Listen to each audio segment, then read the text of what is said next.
അസ്സലാമു അലൈക്കും വറഹ്മത്തുള്ളാഹി വബറകാതുഹു. അള്ളാഹുവിൻ്റെ 99 പേരുകളും വളരെയധികം ശ്രേഷ്ഠത നിറഞ്ഞതാണ്. ഇത് മനഃപ്പാഠമാക്കുന്നതും വളരെ ഗുണകരമായ ഒരു കാര്യമാണ്. ഓരോ ഇസ്മുകൾക്ക് ഓരോ ഗുണങ്ങളുണ്ട്. അതിൽപ്പെട്ട ഒരു ഇസ്മിനെ പറ്റിയാണ് ഇന്നത്തെ വീഡിയോ. തീ പാറും വേഗത്തിൽ ആഗ്രഹങ്ങൾ പൂവണിയാൻ ഈ ഒരു ഇസ്മ മതി. ചൊല്ലാൻ വളരെ എളുപ്പമുള്ള ഒരു ഇസ്മാണിത്. അതുപോലെ സ്ത്രീകൾക്ക് അശുദ്ധി സമയത്തും ചൊല്ലാവുന്നതാണ് ഇത്. ഈ ഇസ്മ ചൊല്ലുകയാണെങ്കിൽ ആവശ്യങ്ങൾ വേഗത്തിൽ തന്നെ പൂവണിയുന്നതാണ്. ഈ വീഡിയോ നിങ്ങൾ സ്കിപ്പ് ചെയ്യാതെ കാണണം, കാരണം ഈ ഇസ്മ ചൊല്ലേണ്ട ഒരു രീതിയുണ്ട്. ഈ വീഡിയോ മുഴുവൻ കണ്ടാലേ അത് മനസ്സിലാകത്തുള്ളൂ.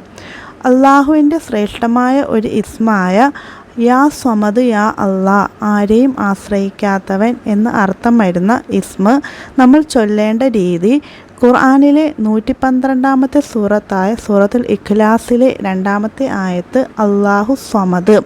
അല്ലാഹു സ്വമദ് എന്നാണ് നമ്മൾ ഈ ദിക്ർ ചൊല്ലേണ്ടത്. ഈ ഇസ്മിനെ അല്ലാഹു സ്വമദ് എന്നാണ് നമ്മൾ ചൊല്ലേണ്ടത്.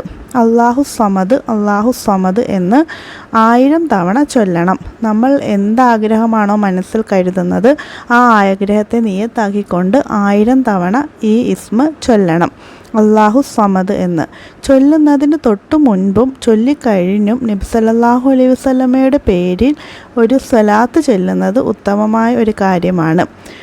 ചൊല്ലിക്കഴിഞ്ഞും ചൊല്ലുന്നതിന് മുമ്പ് നബി സല്ലല്ലാഹു അലൈഹി വസല്ലമയുടെ പേരിൽ 1 11 സ്വലാത്ത് ചൊല്ലുന്നത് ഉത്തമമായ ഒരു കാര്യമാണ്. ഈ ഇസ്മ ഒറ്റ ഇതിൽ തന്നെ ചൊല്ലുന്നതാണ് ഏറ്റവും നല്ലത്. അങ്ങനെ സാധിക്കാത്തവർക്ക് ഇടവിട്ട രീതിയിലും ഇത് ചൊല്ലി തീർക്കാവുന്നതാണ്.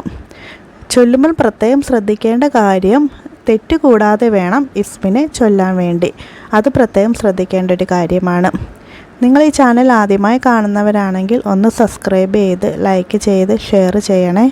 നമ്മുടെ എല്ലാ മനസ്സിലുള്ള ഹലാലായ എല്ലാ ആഗ്രഹങ്ങളും അല്ലാഹു തആല പെട്ടെന്ന് തന്നെ സാധിച്ചു നൽകട്ടെ. ആമീൻ.